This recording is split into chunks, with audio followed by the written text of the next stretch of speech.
Assalamualaikum warahmatullahi wabarakatuh.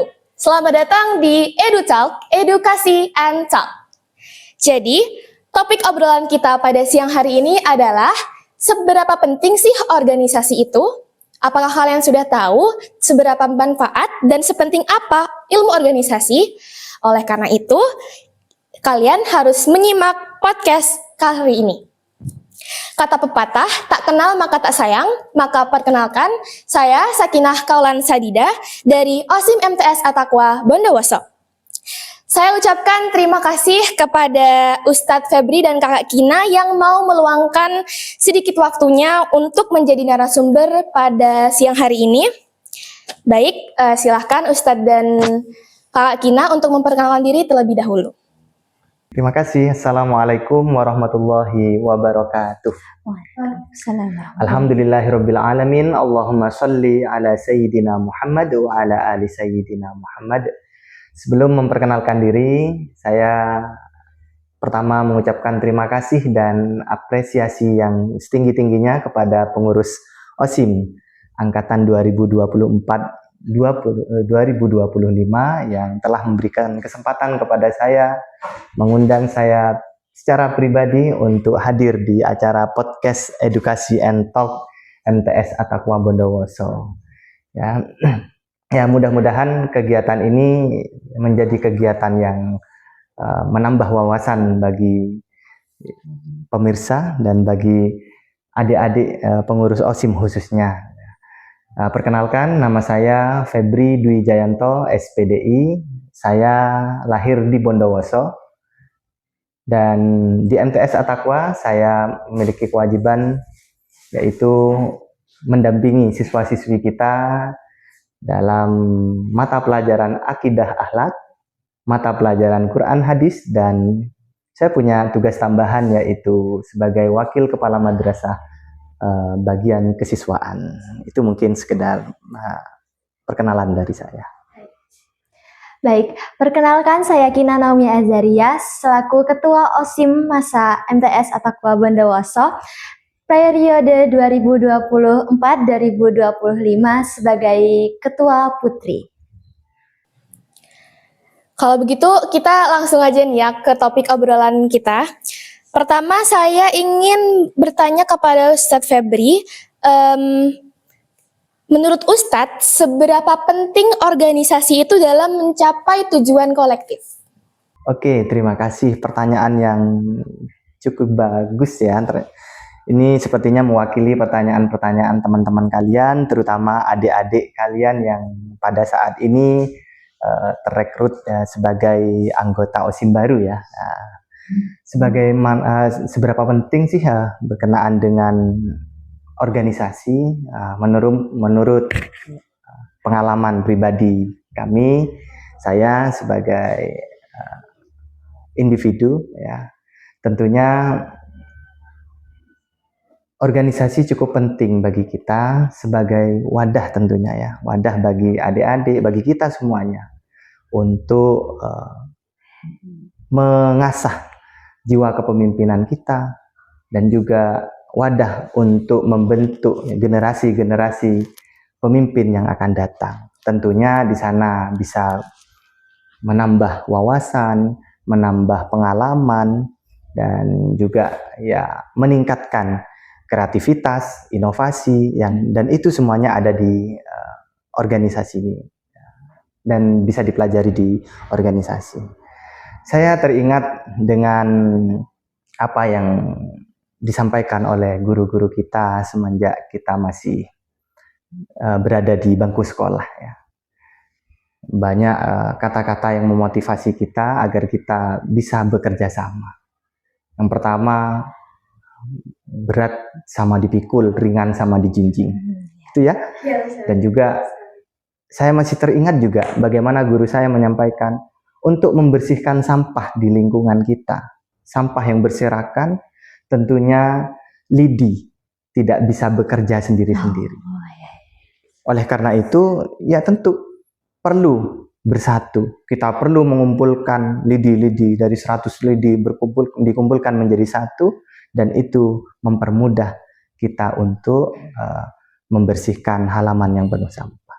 Jika dilakukan oleh satu lidi, tentunya itu sangat berat sekali dan mungkin bisa jadi mustahil, karena lidi bisa patah kalau memaksakan untuk membersihkan sampah-sampah yang berserakan di halaman kita.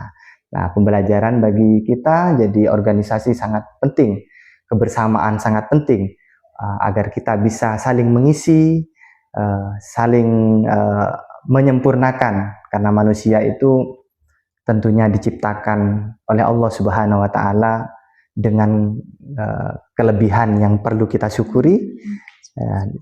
Di samping itu ada kekurangan yang tentunya kita perlu kebersamaan, perlu wawasan untuk saling menutupi, untuk saling menyempurnakan. Itu pentingnya organisasi menurut pengalaman saya, gitu ya. Terima kasih Ustadz atas jawabannya.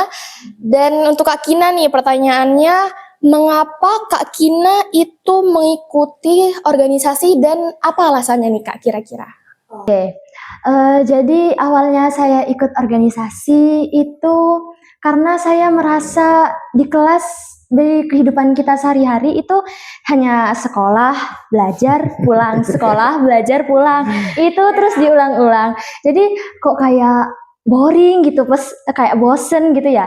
Jadi saya cobalah join organisasi dari ekstrakurikuler ataupun OSIM. Jadi di organisasi itu jadi saya mulai sadar kok kayak enak ini menyibukkan diri di berbagai aktivitas. Jadi kita kayak keluar dari zona nyaman kita gitu. Jadi kebetulan saya juga suka tantangan gitu. Jadi bisa sambil mengisi waktu luang juga menyibukkan diri, juga itu memiliki banyak manfaat, ilmu-ilmu yang bisa kita dapat sih. Kalau boleh tahu nih Kak, kira-kira manfaat-manfaat itu apa gitu? Di organisasi nih banyak ilmu-ilmu yang kita dapat. Selain yang tadi telah disampaikan melatih jiwa kepemimpinan, kita juga itu dapat mengembangkan soft skill kita. Itu soft skill itu seperti kayak mengelola komputer, kayak mengetik proposal atau pembuatan surat menyurat itu. Nah, itu tidak didapat di kelas-kelas biasa kan ya. Jadi ya seperti itu. Untuk Ustadz Febri, pertanyaan selanjutnya, menurut Ustadz nih, bagaimana peran struktur dalam sebuah organisasi itu sendiri? Peran struktur. Ya. Di dalam pengambilan keputusan. Di dalam organisasi tentunya tersusun struktur ya, sesuai dengan kebutuhan. Ada memang dari ketua sehingga jajaran ke bawah ya, disesuaikan dengan visi dan misi daripada organisasi tersebut. Ini sangat penting ya, penempatan dan keberadaan struktur disesuaikan dengan kebutuhan. Contoh seumpamanya dengan penempatan struktur yang tepat, pemilihan ketua, wakil, bahkan seksi-seksi, itu akan membuat program-program yang menjadi fokus program kita itu mudah dicapai. Adapun tantangan-tantangan yang jelas itu bisa dipikirkan di masing-masing seksi. Nah, salah satu contohnya seumpamanya kita programnya sekarang semuanya programnya tentang keagamaan. Maka di sana adalah dari seksi keagamaan yang fokus memikirkan itu, baik secara perencanaan, pelaksanaan, bahkan evaluasinya. Sehingga seksi-seksi yang lain bisa mendukung apa yang menjadi pemikiran daripada program keagamaan. Seterusnya, kalau seumpamanya sekarang sih kita tantangan kita di bakat minat. Lah, seksi bakat minat di sana punya peranan penting untuk kemudian memikirkan bagaimana dari dasar sampai nanti ke evaluasinya. Maka penempatan struktur yang tepat itu sangat mendukung daripada suksesnya program-program kita. Justru ketika kemudian penempatan itu salah, ya, ketika penempatan itu salah, kita menempatkan anggota kita yang secara kemampuan itu tidak pada bidangnya, nah itu akan berakibat fatal dan akan menimbulkan masalah-masalah yang baru. Itu pentingnya penempatan struktur sehingga nanti kerja bisa nyaman, bisa saling menyempurnakan. Itu seperti itu. Kira-kira bagi Ustadz apa saja tantangan umum yang dihadapi sebuah organisasi? Ini pengalaman ya, Iya. pengalaman pribadi. Kalau tantangannya cukup besar sekali, cukup banyak sekali ya tantangan organisasi. Tapi di sini saya pilih beberapa saja yang itu sangat umum ya, sangat umum. Dan yang pertama, adaptasi terhadap perubahan. Ya, di dalam organisasi itu harus benar-benar bisa beradaptasi atas perubahan-perubahan terjadi. Baik itu teknologi, perkembangan di media sosial, dan tantangan-tantangan yang ada, maka masing-masing organisasi itu harus punya kesiapan dan harus siap untuk tantangan-tantangan perubahan-perubahan terkait dengan tantangan itu. Kemudian di sini manajemen SDM. Kayak angkatan Mbak Kina ya dengan angkatan yang selanjutnya ya, itu tentunya harus ada manajemen SDM yang baik. Tentunya SDM angkatannya Mbak Kina nanti tidak akan sama dengan SDM angkatan berbeda. selanjutnya. Nah, maka itu menjadi tantangan bagi organisasi untuk sekali lagi menempatkan anggota-anggotanya sesuai dengan tupoksi masing-masing, sesuai dengan kemampuan masing-masing. Itu seperti itu. Itu berkenaan dengan tantangannya ya. Dan tantangan yang terakhir yaitu berkenaan mengembangkan kreativitas dan inovasi. Nah, organisasi itu harus mampu mengembangkan kreativitas masing-masing individu dan berinovasi. Nah, sekarang kita punya tantangan yang besar. Kalau kita tidak mau berkreativitas, kita tidak memiliki kreativitas, dan kita tidak mau berinovasi, maka nanti kita akan tertinggal. Nah, itu 3 tantangan yang besar yang perlu kita hadapi. Itu seperti itu, Mbak Sakinah ya. Untuk Akina sendiri nih, kira-kira selama 2 tahun menjabat OSIM, kira-kira apa aja tantangan yang Kak Kina alami selama berorganisasi? Pengalaman saya selama jadi ketua OSIM Putri itu dalam suatu organisasi atau tim itu tentunya seorang pemimpin itu harus mengambil keputusan. Biasa juga terjadi itu berbeda pendapat antara individu satu dengan individu lainnya.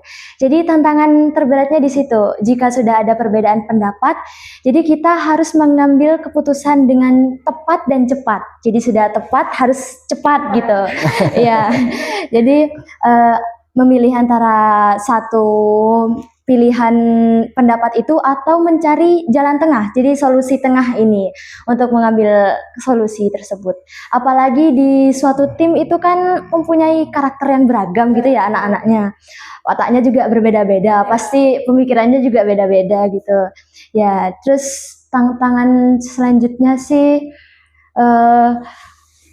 kalau sudah mau ada event atau mau ada acara gitu ya, persiapannya kalau mepet-mepet itu juga mepet-mepet kan biasa ya, agak sibuk gitu ya.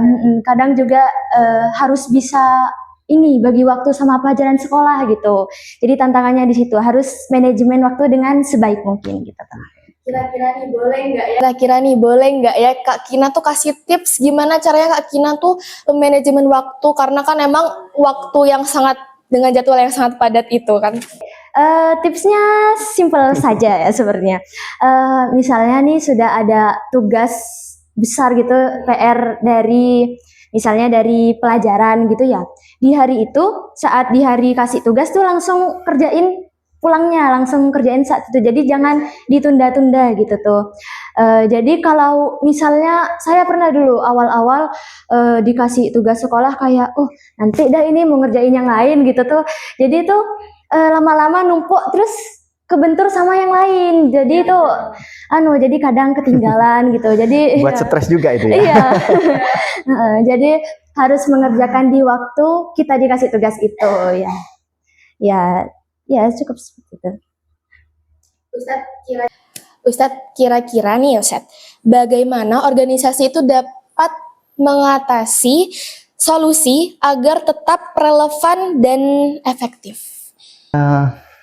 Dari tantangan yang tadi ya, dari tantangan yang baik Kak Kina yang menyampaikan atau dari kami pribadi, itu sebenarnya ada ya secara umum. Yang pertama manajemen, ya. Manajemen itu penting ya, manajemen strategi di organisasi itu sangat penting sekali, karena itu menentukan seberapa efektif sih ya kegiatan kita, dan kemudian seberapa efektif juga apa yang menjadi tujuan kegiatan kita di organisasi. Yang kedua, tentunya mengembangkan kreativitas kita. Ya, kalau permasalahan di organisasi, kalau kita tidak mau berkembang ya kita tertinggal, seperti itu. Kemunduran. Maka ya, kita tidak boleh berhenti puas di sana. Kita harus mengembangkan kreativitas kita, harus mau berinovasi. Lah kalau itu ada pada setiap struktur di organisasi, setiap individu, insya Allah organisasi ini akan berkembang dan tidak akan ketinggalan, itu seperti itu. Nah, ya sebagaimana Kak Kina ini kan yang jelas pengalaman sudah 2 tahun ya Kak ya. Ketika Kak Kina bersama organisasinya membawa OSIM MTS At-Taqwa selama 2 tahun. Yang pertamanya mungkin jadi anggota ya di seksi-seksi tertentu, yang tahun ini alhamdulillah menjadi ketua putrinya, ketua OSIM putri. Yang jelas manfaatnya sangat besar sekali. Nah, punya tantangan, yang tantangannya itu di masing-masing seksi, di masing-masing tempat itu berbeda. Ya, nah itu perlu kita asah, dan ya alhamdulillah Kak Kina ini tentunya merasakan ya manfaatnya bagaimana berorganisasi, berbicara, menentukan sikap lah, itu sudah sangat alhamdulillah ya, sangat manfaat sekali lah keberadaan organisasi di sini. Baik, untuk Kak Kina nih, boleh nanya lagi nggak ya? Kira-kira ilmu apa aja yang bisa Kak bagikan buat adik-adik yang anggota baru ini OSIM? Menurut saya ilmu yang sangat-sangat diingat itu ialah pengalaman. Pengalaman, ya. Jadi di OSIM ini tidak hanya kayak ngadain event sudah evaluasi, ngadain itu enggak. Kadang OSIM itu juga bisa bekerja sama dengan lembaga lainnya kan. Jadi kita tuh bisa berkomunikasi, berarti komunikasi dengan pihak-pihak lain. Jadi ilmu yang bisa kita dapatkan itu kita dapat memperluas relasi. Jadi kenalan kita banyak, teman-temannya kita tambah banyak gitu. Jadi juga tambah akrab sama ustadz-ustadznya gitu. Terkenal juga ya Kak ya. Bonus. Ya, jadi memperluas relasi. Pengalaman juga pengalaman yang enggak itu aja gitu tuh, udah bisa kemana-mana gitu ya, mungkin itu. Baik, kita sudah berada di penghujung acara. Banyak sekali ternyata ya ilmu-ilmu yang kita dapatkan ini pada siang hari ini, yang bisa kita ambil dari penjelasan Kak Kina dan Ustadz Febri.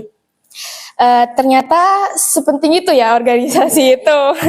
Sebelum kita menutup acara pada siang hari ini, mungkin ada pesan yang ingin disampaikan oleh Kak Kina dan Ustadz Febri kepada anggota baru OSIM Masa periode 2025-2026. Selagi masih muda, perbanyak dan mempersibukkan dirilah kita dalam berorganisasi atau berkegiatan.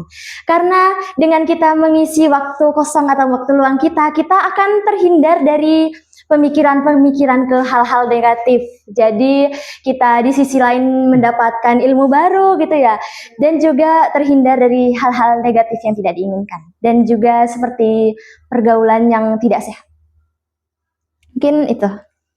Oke, dari saya untuk adik-adik pengurus OSIM, ya, calon pengurus OSIM 2025-2026, tetap semangat, timba ilmu dari kakak-kakaknya, ikuti kegiatan OSIM dengan baik, berbagi pengalaman dengan kakak-kakak yang sudah ada hadir di sini khususnya, dan tentunya kegiatan-kegiatan yang baik, sesuatu hal yang baik yang sudah terprogramkan itu dipertahankan ya kalau bisa ditingkatkan.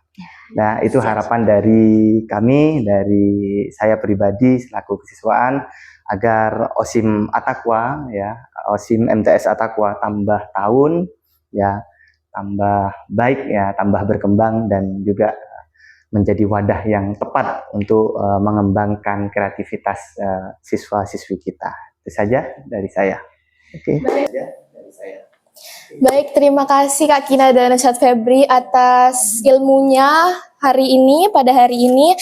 Semoga ilmu yang Ustadz dan Kak Kina sampaikan bisa bermanfaat bagi kami dan teman-teman di luar sana. Amin. Tak terasa, kita sudah berada di penghujung periode. Dengan ini, maka dari itu, podcast pada siang hari ini adalah podcast terakhir pada periode 2024-2025. Kami dari OSIM periode 2024-2025 izin pamit undur diri. See you in the next generation. Bye-bye. Assalamualaikum warahmatullahi wabarakatuh.